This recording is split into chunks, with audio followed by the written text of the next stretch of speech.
Ольга Бузуртанова из Малгобека в Гамурзиево переехала 4 года назад. На новом месте столкнулась с коммунальными проблемами. Воду дают только ночью на несколько часов. Эта проблема уже 2 года мучила всех жителей Гамурзиевского холма. В простонародье его называют Варшавка. Но сегодня с нехваткой воды покончили.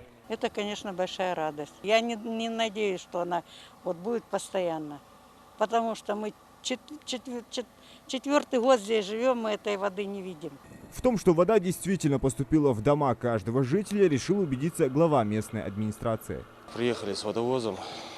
Здесь вода идет в Гамурзиево, район новостроек. Они пока еще не верят этому.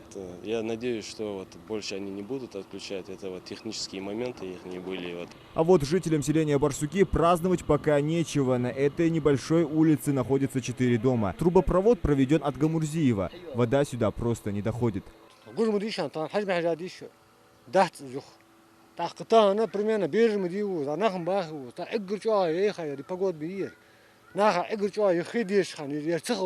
Проблему с Гамурзиевским центром смогли решить с помощью установки дополнительных насосов. Круглые сутки они заполняют резервуары объемом 500 тысяч литров. Те уже из-за высокого расположения под давлением самокатом поступают по линии трубопровода в жилой сектор. Но тогда почему вода не доходит до жителей окраины Барсуков? Барсуки просто из-за своей перебоя ханындялы. Гамурзиев хи хатданди, хатталчы нижней части хи хатталчы тахмайка лахи халмыч качас хи. Труба шимоля хамаш хализа ялри. Завтрашнего дня Барсуках хи дуатш вообще ханят Барсуки дикхи хант.